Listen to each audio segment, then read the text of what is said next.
He's got Snipedown leading the way with the battle rifle, and he's going to clean up some kills with this sniper. Snipedown's taken out, legit hitting a player once in the body, but now he's going to have to turn his attention to the flag. Left in the clip, and he makes it work as he stops Lunchbox, who's moving the flag through needle side, and now it's Walshy's attempt. So Walshy's going to be stopped as well. Instinct unable to capitalize on these flag moves.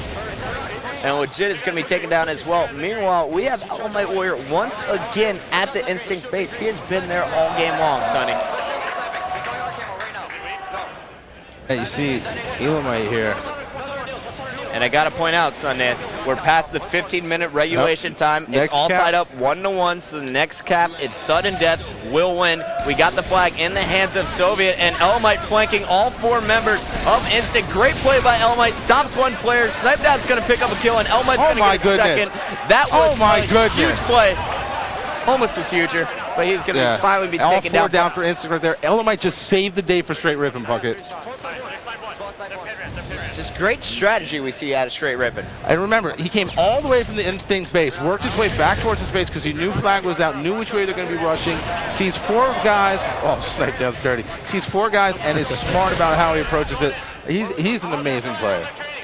Like you said, Sundance, he moved all the way across the map. So he starts at Instinct Snipe Tower. He ends up on his own needle side. My goodness! And Snipedown is heating things up with the sniper rifle. This is going to get the rest of Str8 Rippin fired up.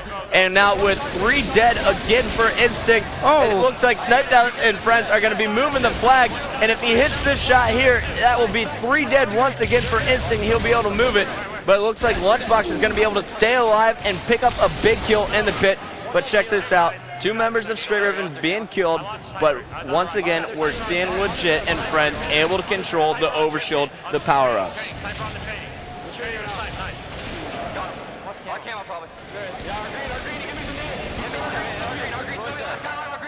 So, Ned, how big is winning this first game 1? Well, I think, obviously for Instinct, I think it's huge. I think Str8 Rippin can maybe shake it off a little bit more than Instinct could, but Instinct, we know they're an objective-based team. They don't play well in the TS games historically. Maybe that won't be the case with this event, but that's what we've seen out of them. And since this is a Str8 Rippin, this is a game type they've been 12-2 on since, for the whole season. I think Instinct winning it has got to be considered a bit of a surprise, but again, if they don't, maybe that paints them into a bit more of a corner than it would if Str8 Rippin loses the game time. But nobody wants to lose a game, Bucket. Lunchbox picking up a big beat down with the flag. He's going to be killed. We're going to jump on board with Walshy as Roy's going to try moving in with the flag through the dark hallway. Walshy, he's going to flank from the opposite direction. But Tsquared knows Walshy's coming. Nice communication from Str8 Rippin, and Walshy's going to be shut down. And now it's going to be up to Lunchbox and Soviet to clear out their base because all 4 members of Str8 Rippin are pushing in aggressively. Soviet picks up a big kill on Legit. Lunchbox still eyeing a player on training. It's Snipedown. There he catches him in the shoulder, and then he hits another opponent as Soviet picks up a 3rd kill. So 3 members from Str8 Rippin getting shut down, and now it's going to be Instinct's turn to push back on the Str8 Rippin side of the base. This may be one of the best slow capturing CTF pick games we've seen all season. Yeah, we talked about bringing you an excitement, and this is definitely exciting. I mean, almost 20 minutes of going by in this game, and we're all still just into it. See, what I'm looking for here is I'm looking for who's going to be the guy.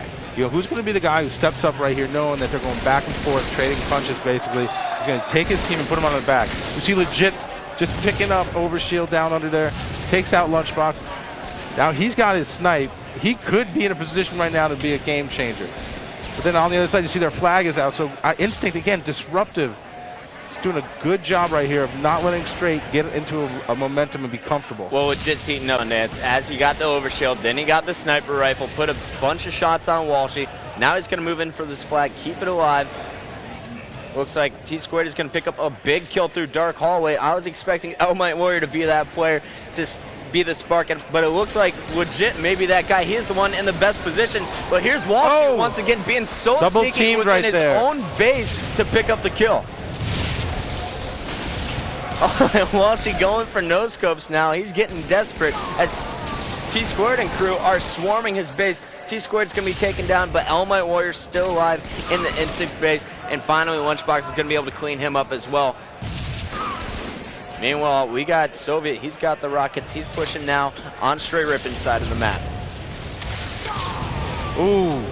See, that's a wasted rocket right there. I think he jumped a little bit. It was great evasion, though, by the Str8 Rippin member. He jumped on top of the yellow and then got an extra boost in the air. No, you know, that's just great movement from all 8 players we're seeing so far. These guys, they definitely play the game a little bit differently than you and I do, Puckett. Not to say that I'm not, you know, amazing, because I'm not, but whatever. I'm still good with the sword. All right. And Walshy's got the flag out. 3 were down for Str8 Rippin. Roy is going to keep slaying with the help of Soviet. These guys are working great as a duo, and now Roy's going to turn his attention towards the flag, but he's going to be hit by a big grenade. Now it's going to be all up to Soviet and Lunchbox, the only 2 members alive out of the Str8 Rippin side of the map. And it looks like Lunchbox is just going to hide for a minute and let his teammates come in to help out. Lunchbox flanking 2 members, but Elamite with a great play to jump right out there. But check this out, Sonny. Walshy's got the flag, and the only player he has to beat right now is Tsquared, who is going to be on the green box. And there you see Soviet's icon. He's coming here. And there is Big Daddy T. 3 down now for Instinct. And here we go, counter cap from Str8 Rippin. Roy putting big shots on the flag carrier. Tsquared trying to stop the Instinct flag cap. This one could go either way. I don't know who to switch to. I'm going to stay on board with Tsquared.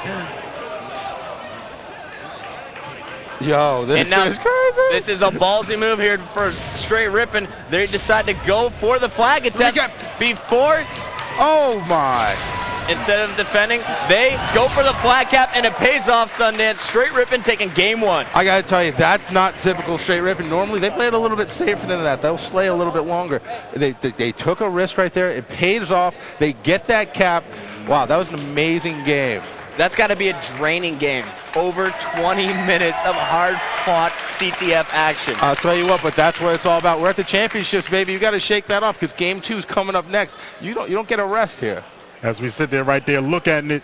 The score is Str8 Rippin 1-0 over Instinct. And we've asked our pros and our fans who would be the favorite here in this tournament, and everybody chose Str8 Rippin. But we asked some of our pros, how do you take down the #1 seed?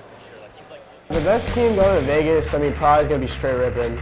I'm definitely going to say Str8. I'd say Str8 Rippin. Str8 Rippin would be the team to beat in Vegas. I definitely consider them the team to beat, you know.